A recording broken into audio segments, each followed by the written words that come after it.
part 3, I'm going to use another case study to illustrate the tax advantages and the long-term savings potential of a health savings account.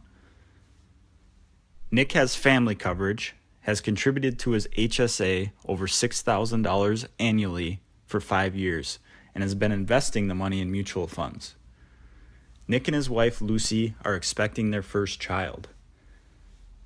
Nick is 39 years old and is an accountant at a small firm where he makes $55,000 a year. His wife is an elementary teacher and makes $41,000 a year. A couple other notes about Nick. Nick and Lucy filed their taxes jointly, and their household income is $96,000 a year. Their tax rate is 30%, which includes federal, state, Medicare, and Social Security taxes. And their health insurance plan has a family max out-of-pocket of $6,000. Before getting into the case study, the HSA contribution limits for 2018 are $3,450 a year for single plans and $6,900 a year for family plans.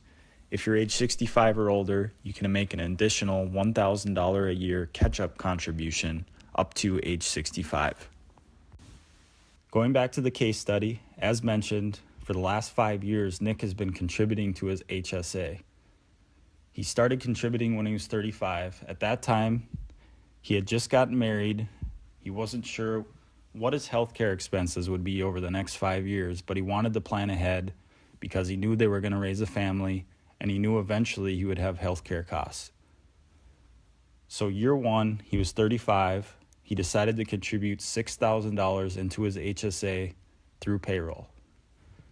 Because he's not taxed on that money, he saved 30% on that $6,000, which is $1,800. The actual amount coming out of his paycheck for year one was $4,200.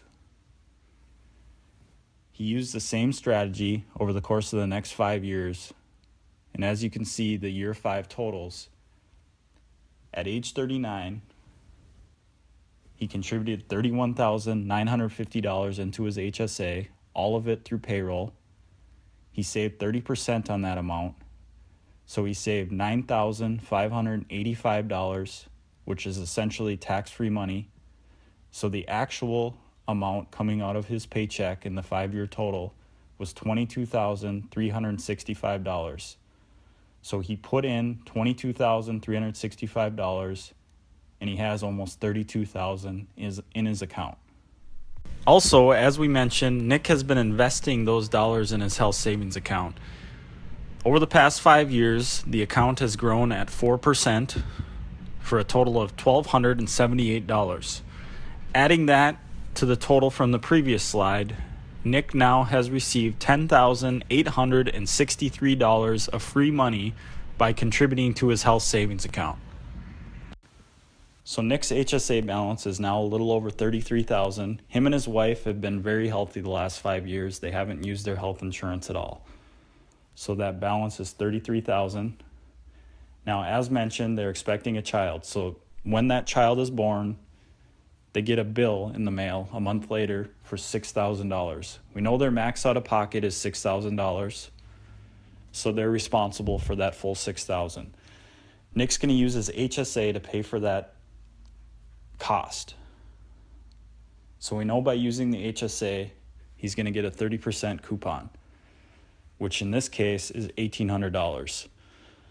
So instead of using post-tax dollars, by using the HSA, Nick is going to pay a tax-free equivalent of $4,200 for that childbirth, instead of paying the full post-tax amount of $6,000.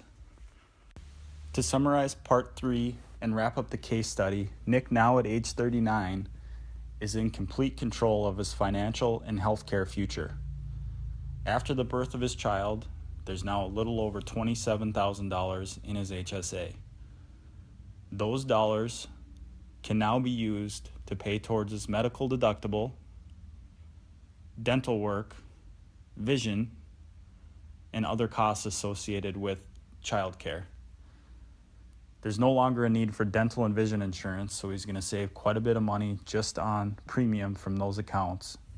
And he's also set up very nicely for the next several years.